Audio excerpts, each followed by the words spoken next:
গাজায় প্রতিদিন হাজার হাজার বোমা পড়ছে। শিশু, নারী কিংবা বয়স্ক কেউই রেহাই পাচ্ছে না। কিন্তু একটা প্রশ্ন, এই ভয়াবহ গণহত্যা নিয়ে বিশ্ব মিডিয়া চুপ কেন?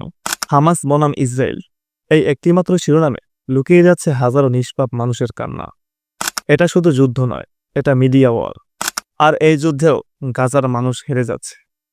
বিশ্বের বড় বড় মিডিয়াগুলো যেমন বিবিসি, সিএনএন, ফক্স নিউজ ইসরায়েলের কথা আগে তুলে ধরে। তাদের ভাষায় হামাস হামলা চালায় আর ইসরায়েল আত্মরক্ষা করে। কিন্তু সত্যি কি তাই? ফিলিস্তিনিদের মৃত্যুর সংখ্যা লুকিয়ে রাখা হয়, সত্যিকারের ফুটেজগুলো সেন্সর করা হয়। এমনকি যারা গাজায় কাজ করছে সেই সকল সাংবাদিকরাও হত্যা বা নির্যাতনের শিকার হয়।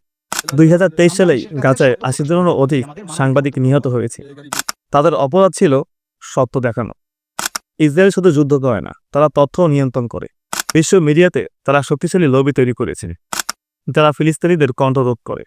পশ্চিমা বিশ্বে ইসরায়েলি সংস্করণকে সত্য হিসেবে প্রেজেন্ট করা হয়, আর যারা ফিলিস্তিনিদের পক্ষ নেয় তাদের চরমপন্থী বা সন্ত্রাসবাদী বলেই চিহ্নিত করা হয়। এভাবেই গাজার বাস্তবতা চাপা পড়ে যায় মিডিয়ার ঘরে। এটাই ন্যারেটিভ ওয়ার, যেখানে সত্যের বদলে বিক্রি হয় সাজানো গল্প।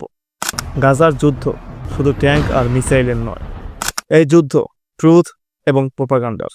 আমরা যদি চোখ বন্ধ করে রাখি তবে শুধু মানুষই মরবে না, সত্য হারিয়ে যাবে। তাই আমাদের দরকার সচেতনতা, জেগে ওঠা এবং সত্যকে সামনে আনার সাহস। তোমার একটি শেয়ার বা কমেন্টও হতে পারে এই মিডিয়া যুদ্ধের বিপরীতে একটি ছোট্ট প্রতিরোধ।